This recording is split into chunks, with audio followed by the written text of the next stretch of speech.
అంటే యాక్చువల్ గా ఈ హార్మోన్ పెట్టి నాకు బప్పీ లహరి గారు గిఫ్ట్ గా ఇచ్చారు. అదే సాంగ్ ఉయ్యాల ఉయ్యాల కాదు కాదు కాదు కాదు ఉల్లాల చేశాను. కాకపోతే పేరు మాత్రం బప్పీ లహరి గారు చేశాను. అవునా? దీని సంగతి నేను చూసుకుంటాను గానీ మీరు బయలుదేరండి సార్. అదేంటి, నేను ఇక్కడ కూర్చొని మీ కంపోజింగ్ వింటానని చెప్పాను కదా. కరెక్టే, కాకపోతే ఎవరన్నా ఉంటే నేను వాయించలేను. అదేంటి? నాకు మూడు రాదు సార్.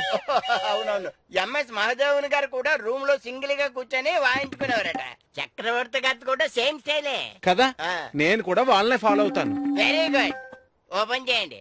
మీరు ఇక్కడ కూర్చొని వేసుకోండి ఏంటి పాట, నేను బయట కూర్చొని సౌండ్స్ అన్ని క్యాచ్ చేస్తాను. పదండి. అదండి చూడండి, ట్యూన్ మాత్రం అదిరిపోవాలా.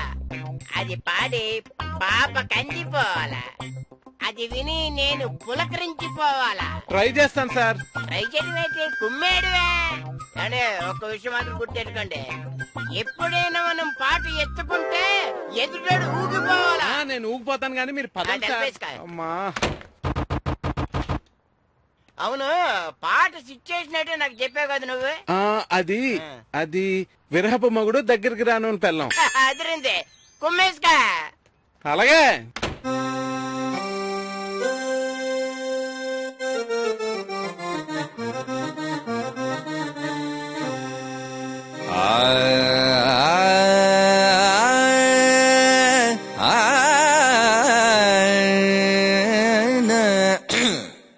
బంగారం స్టార్ట్ చేద్దామా? ఇంకా అడుగుతావుటి వేసుకోకుండా పాట.